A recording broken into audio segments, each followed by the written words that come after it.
পরিবর্তন তো দেখছি এখন স্পোর্টসের যেটা যুগ যুগ ধরে ধরে যেই সিস্টেমটি চলে হয়ে আসতেছে সেই পরিবর্তনটা যদি স্পোর্টসে হয় তাহলে আমি মনে করি যে বাংলাদেশে হয়তো নতুন আরেকবারও কোনো না কোনো ডিসিপ্লিনে বা পুরো স্পোর্টস একটা ইতিহাস রচনা শুরু হবে।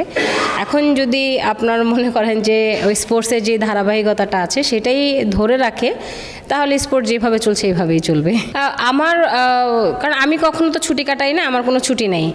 আর আমার যেহেতু ছুটি দেওয়ার মতো আমার উপরে কেউ হেড নেই, আমি নিজেই নিজেকে ছুটি দিই। তো ওই দিক থেকে বলবো যে আমার কোনো ছুটি ছাটা নেই, আমার প্র্যাকটিস তো এভরি ডে হয়। এবং যেহেতু ইন্টার সার্ভিস ন্যাশনাল এবং দুই একটা দেশের বাইরে গেম হলে আমি যেহেতু পার্টিসিপেট করি, আমার সিলেকশনটা আসে, তার জন্য আমি কন্টিনিউ ট্রেনিং করি। যেহেতু সামনের মাসে ইন্টার সার্ভিস আছে, তো ওর জন্য আসলে প্রিপারেশন নিচ্ছি যে যেন নিজের প্রতিবারের মতো যেন নিজের পারফরমেন্সটা এবং নিজের ব্যক্তিগত রেকর্ডটা ভালো থাকে। আসলে কি দেখেন না, যখনই যে কোনো স্টেজে আমি পার্টিসিপেট করি না কেন, আমি সবসময় মনে করি যে আমার ক্যারিয়ারের এবং আমার লাইফের শেষ কম্পিটিশন ওই প্ল্যাটফর্মে আমি করি। হয় অনেক সময় চড়াই উতরাই হয়, পারফরমেন্স একটু আপ ডাউন হয়, এটা হতেই পারে। কিন্তু আমার যেটা হচ্ছে যে আমি ইন্টারন্যাশনাল পর্যায়ে এখন যেটা আমি প্রথমে ভাবছি যে পারফরমেন্সটা আমার আছে সেটার থেকে যেন অনেক ভালো একটা পারফরমেন্স হয় এবং বাংলাদেশের রেকর্ড বুকে যেমন পরপরই আমি একটা যেই ওয়েটটা আমি ক্যারি করছি সেটা বাংলাদেশের প্রথম কোনো মেয়ে ওয়েট স্টেজে ক্যারি করতেছে। যেন এইটা যেমন আমি চাচ্ছিলাম যে বাংলাদেশে এমন একটা ওয়েট পারফরমেন্স থাক যে পারফরমেন্সটা বাংলাদেশে একটা ইতিহাস রচনা হয়ে থাক, যে মেয়েদের প্রথমে এই মেয়েটা এই পারফরমেন্সটা করেছিল।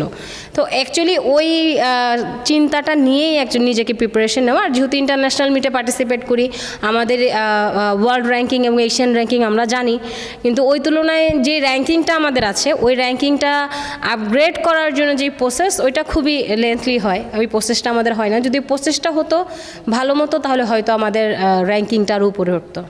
দেখুন, ফেডারেশনে প্রথম বলবো যে আমি খুব ভালো একটা ডিসিপ্লিনে আছি যেখানে কোনো আপনার ফেডারেশন জটিলতা বলতে কিছু অত ফেস করতে হয় না। মানে আমাদের প্লেয়ারদের প্রায়োরিটিটা এখানে বেশি থাকে, তাদের যোগ্যতা এবং তাদের মেধাটাকে বেশি প্রায়োরিটি দেওয়া হয়।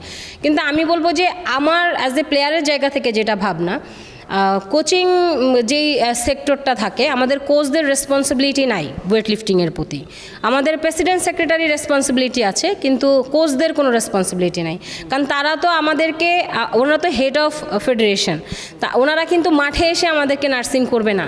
এর জন্যে ওনাদের নিচে কিন্তু কোচদের রাখা হয়েছে, তো তাদের নার্সিংটা সবচেয়ে বেশি ইম্পর্ট্যান্ট। কিন্তু আমাদের কোচরা সিনসিয়ার না ওয়েট লিফটিংয়ের প্রতি, শুধু তারা তাদের ক্যারিয়ার নিয়ে সিনসিয়ার। তারা যে একটা প্লেয়ারদের গ্রো আপ করাবে সেইটা তারা সিনসিয়ারলি ওরকমভাবে করে না, যেটা আমার এক্সপিরিয়েন্সে আমি পেয়েছি। তারা অনেক আগে যখন আমি ফার্স্ট টাইম এসেছি তখন তাদের খুব সিনসিয়ারিটি দেখতাম যে বাংলাদেশে প্লেয়ার তৈরি করতে হবে। এখনকার প্রেক্ষাপটে এসে দেখি যে আমাদের বাংলাদেশের যে ওয়েট লিফটিংয়ের কোচরা আছে তারা নিজের ব্যক্তিগত ক্যারিয়ারটাকে ফ্লো আপ করতে চায়, প্লেয়ারদেরকে না।